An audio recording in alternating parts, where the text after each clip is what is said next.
성경 말씀은 누가복음 1장 39절로 80절까지입니다. 42절까지만 읽겠습니다. 이때 마리아가 일어나 빨리 산중에 가서 유대 한 동네에 이르러 사라의 집에 들어가 엘리사벳에게 문안하니 엘리사벳이 마리아의 문안함을 들으매 아이가 복중에서 뛰노는지라. 엘리사벳이 성령이 충만한 입어 큰 소리로 불러가로되 여자 중에 내가 복이 있으며 내 태중의 아이도 복이 있도다. 이 시간에는 예수님의 길잡이 세례 요한 이 제목으로 말씀을 드리도록 하겠습니다. 세례 요한의 아비 사가랴가 아이의 이름을 요한이라 라고 서판에 쓰매 다쳤던 입과 혀가 풀리면서 하나님을 찬양합니다. 사가랴가 갑자기 벙어리가 된 것은 성소에서 제사장의 직무를 행할 때에 천사가 전해준 말을 용납하지 못했기 때문입니다.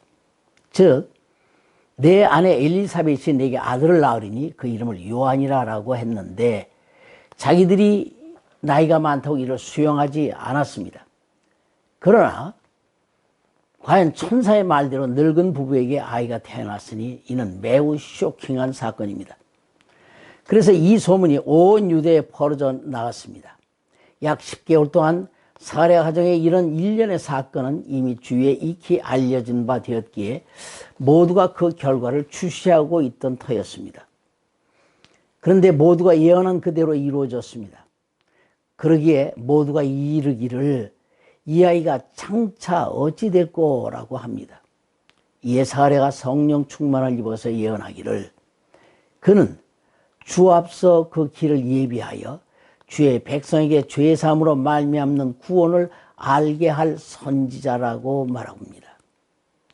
이는 전에 성소에서 천사가 그에게 했던 말 그대로입니다. 세례 요한에 대해서는 이후 주님도 확인하신 바가 있습니다. 마태복음 11장 10절에 기록된 바 보라 내가 내 사자를 내 앞서 보내노니 저가 내 길을 내 앞에 예비하리라 하신 것이 이 사람에 대한 말씀이라 하셨습니다. 세례 요한은 예수님을 세상에 소개하는 율법과 선지자의 마지막 임무를 가지고 태어난 나시린입니다. 그래서 요한복음 1장 19절 29절에 보라 세상 죄를 지고 하는 하나님의 어린 양이로다 했고 또 누가복음 16장 16절에는 율법과 선지자는 세례 요한의 때까지요 라고 했습니다. 그가 주님에 앞서서 할 일은 모두에게 죄를 확증케 하는 세례를 베풀므로 아비의 마음을 자녀에게 자녀들의 마음을 아비에게 돌이키게 하는 것입니다. 이 역시 말라기 선지자로 예언된 것입니다. 그러면 세례 요한이 소개하는 예수 그리스도는 누구십니까? 구원의 뿔을 다윗의 집에 일으키시겠다는 시편 132편의 예언대로 다윗의 가문을 통해서 오시는 분입니다. 곧 마리아와 정혼한 요셉이 다윗의 후손입니다. 이 말씀은 하나님이 예수를 보내 당신의 백성을 원수의 손에서 구원하신다는 것으로 이는 아브라함에게 언약하신 것입니다. 곧 내 씨로 말미암아 천하 만민이 복을 얻으리라는 것입니다. 이의 효시는 에덴 동산에서 아담을 범죄케 한 마귀를 향해서 여인의 후손이 네 머리를 상하게 할 것이라고 하나님이 말씀하신 것입니다.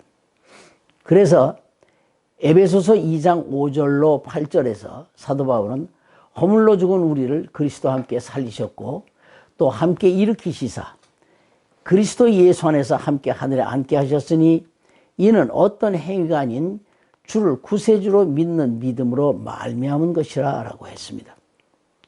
그리고 누가복음 1장 75절에서 그렇게 의롭다 칭함을 받은 이들로 종신토록 주의 앞에서 성결과 의로 두려움이 없이 섬기게 하셨도다 라고 합니다. 무슨 뜻입니까? 아무도 죄를 가지고는 하나님의 영광에 이르지 못합니다. 그러나 믿는 자를 의롭다라고 칭하셨기에 주님 앞에 나아갈 수 있게 되었다라고 하는 것입니다. 바로 이 구원을 위해서 하나님이 이 세상을 경영하시는 스케줄이 세 절기에 있습니다. 이스라엘의 모든 남자에게 1년 3차 지키라 명하신 무교절 또 유월절도 포함합니다. 77절 또 이 맥추절이죠. 또 초막절입니다. 유월절은 구원을 베푸시는 예수 그리스도 사역의 시작이고, 맥추절은 그 구원을 이방인에게 옮기시는 때요, 초막절은 예수님의 사역의 총결산의 때입니다. 그래서 예수 그리스도가 이 땅에 오신 것은 초막절의 때처럼 구원 얻은 이들로 하나님 나라를 이루어 천국에서 영생하는 것입니다. 때문에 예수님이 이 땅에 태어나신 날이 초막절인 것입니다. 예수님의 앞선 세례 요한의 잉태와 태어남의 이유를 때를 밝힌 이유가 그것입니다. 세례 요한의 출생을 기점으로 해서 계산하면 예수님의 탄생은 초막절 때입니다. 유대력으로는 7월이고 태양력으로는 9, 10월경입니다. 이스라엘이 하나님의 성소에 들어가 봉사할 제사장들은 24반열이 있습니다. 그들이 순서를 정해 한 주간씩 교대로 들어가 1년에 2차례씩 봉사하게 되어 있습니다. 그 시작은 유월절에 속해 있는 달입니다. 이스라엘이 모세의 인도로 양의 피를 문설주에 뿌리고 출애굽한 때여 하나님은 이 달로 너희 해의 첫 달이 되게 하라 하셨습니다. 그때가 태양력으로는 3, 4월에 해당합니다.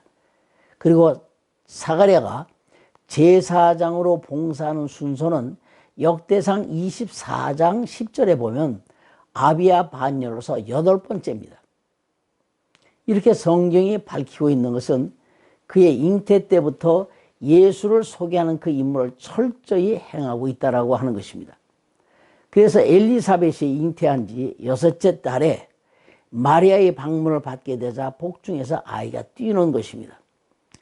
뱃속에 아이의 사인을 받고 엘리사벳이 성령의 충만을 입어 큰 소리로 이르기를 여자 중에 네가 복이 있으며 내 태중의 아이도 복이 있도다. 내 주의 모친이 내게 나오니 이 어찌된 일인고 라고 한 것입니다. 이는 복중에 있는 세례 요한이 그 어미의 입을 빌려서 오실 메시아에 대해서 증거하는 것입니다. 장차 세상에도 해야겠지만 먼저 어미들에게 오실 자 구세주를 확인하는 장면입니다.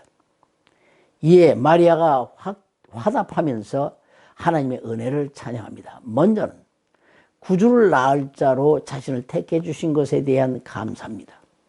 예수 오시는 태로 쓰임받은 마리아는 분명히 본인의 고백대로 만사에 복이 있는 자로 일컬어질 것입니다.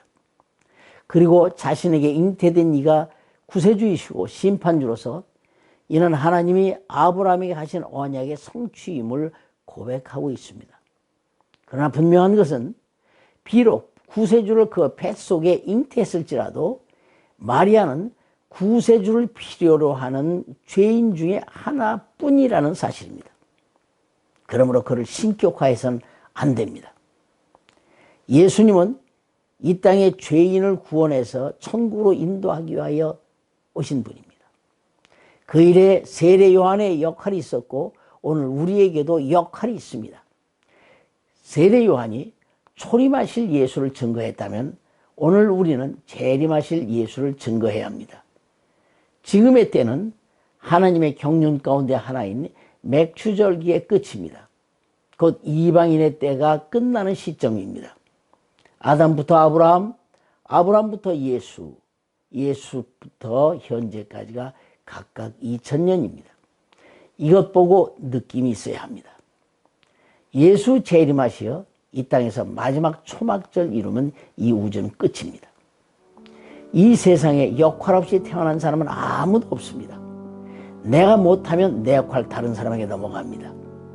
하늘의 보상은 이 역할을 감당하는 자에게 주어집니다.